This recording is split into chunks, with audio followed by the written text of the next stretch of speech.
зуйина линнаси хуббу шахавати минан ниса. Али Имран сүресінде айтады, адамдарға әдемі көрсетілді, өмірінің негізгі тақырыптарына айналды, темаларына айналды. Не нәрселер?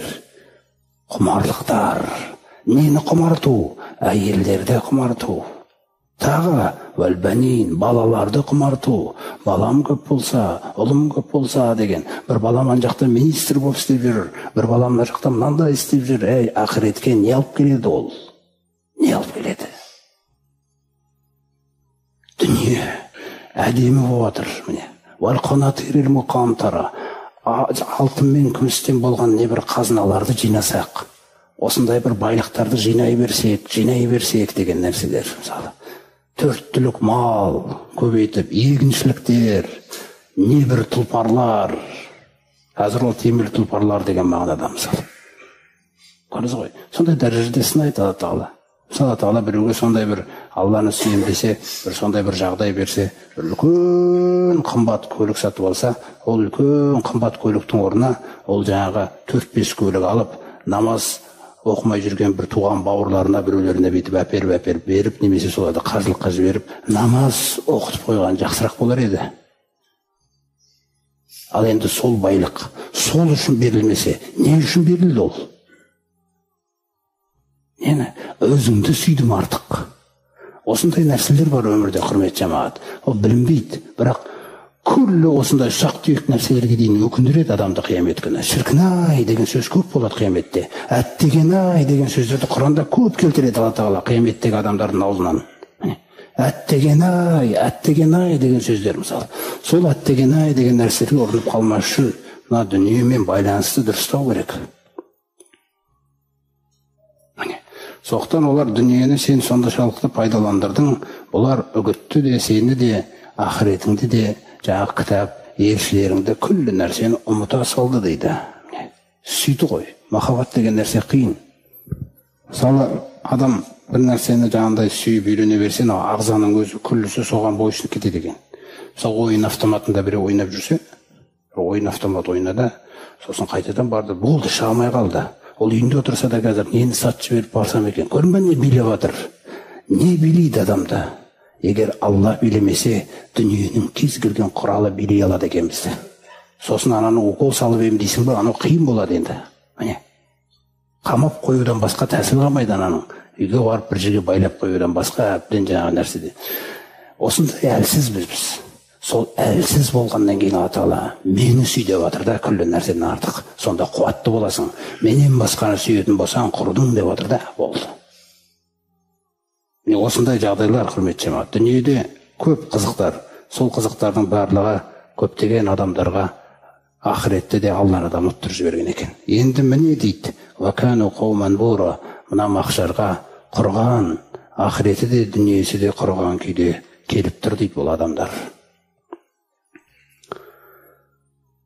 Сөйтіп, періштелер де, Иса да барлығы біздің қатысымыз жоқ, Раббымыз бұлардың бізді Құдай тұтқанына.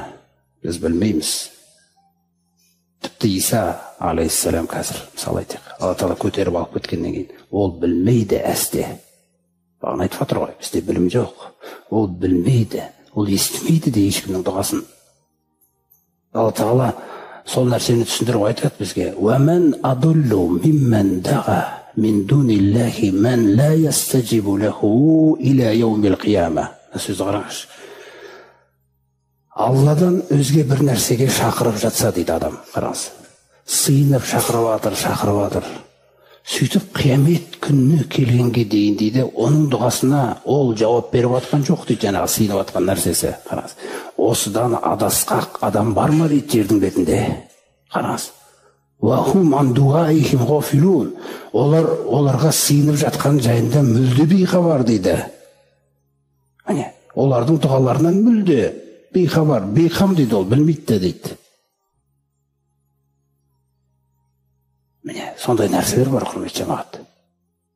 Сондықтан жаңағы Иса пайғамбарымыз болсын, мысалы, Узайр пайғамбар болсын, періштелер болсын, тағы да басқа сыйынылған бір әулие, салиқалы адамдар болсын, арттарында не отқанын білмейтін. Сол кісілердің барлығы былай деп айтты, жаңағы жоққа шығарып біздің қатысымыз жоқ болған деген кезде Алла Тағала айтады екен жаңағы қиыншылыққа тап болған адамдарға. Фақода каззабукум бима тақулуна. Көрдіңдер ме деп айтады екен аналарға. Міне, бұлар сендерге жаңағы Құдай тұтты, біздің Құдайымыз болған, біз осыларға сыйынатын едік деген сөздерінің барлығын бұлар өздері не істеп жатыр? Өтірікке шығарып жіберді. Міне, қатысы жоқ екен мүлде әсте. Сендермен байланысты болмаған екен ешқандай өмірде. Міне, бұлар өтірікке шығарды сендердің айтып тұрған сөздеріңді.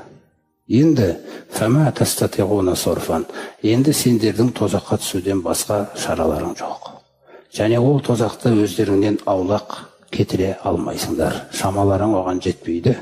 Уәлә насра. Сондай-ақ ешкімді жәрдемге шақыра алмайсыңдар дейді. Сіз ойлаңызшы, мысалы, өмір бақи жаңа біреу Ұзайыр пайғамбарға табынып, сосын жаңағындай сотпен бүкіл нәрсе ашылғаннан кейін Ұзайырға өмір бақи табынғандар, Ұзайыр ана жерде тұр, ештеңе істемейді. Ол өзімен өзінің жаңағы несімен тұр, мысалы. Бұл тозаққа кетіп барады, Ұзайыр көмектеспей жатыр. Мысалы, сол суретті есіңізге салыңызшы, есіңізге елестетіп көріңізші өзі. Мысалы, тозаққа кетіп баратқанда ол адамдар. Иса дейді, мысалы, көмектеспейді. Ұзайыр дейді, көмектеспейді, періштелер дейді. Өйткені олар Алламен бірге. Қараңыз ғой. Олар өздерінің міндеттерін атқарған. Бұл адамдардың істеген замандар бойы істеген қателіктеріне олардың ешқандай қатысы жоқ.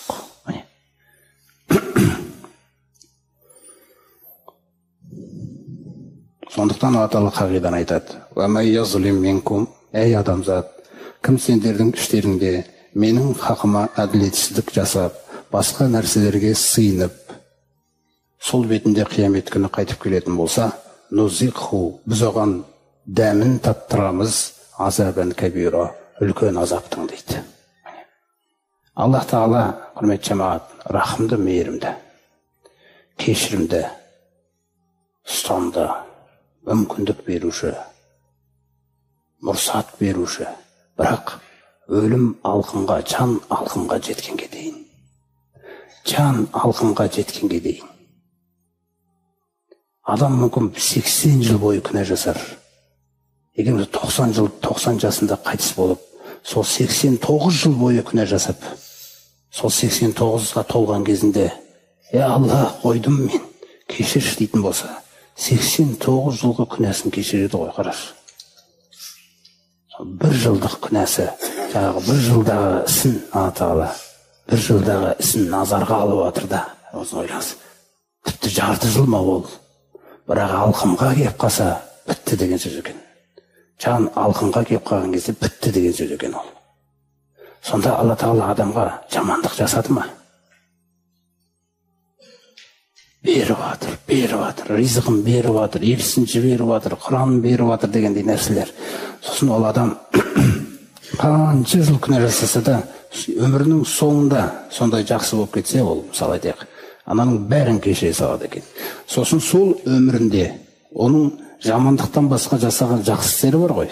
Мысалы ата-анасын сыйлаған, көршісіне жақсы қараған, жаңағыдай мысалы туысқандарына жақсы қараған, біреуге садақа беріп тұрған, бір әділетсіздік жасалып жатқан жерде барып араласып, аман алып қалған сияқты нәрселер бар еді ғой. Соны өзі үшін істеді деп жақсы іске айырбастай салады екен.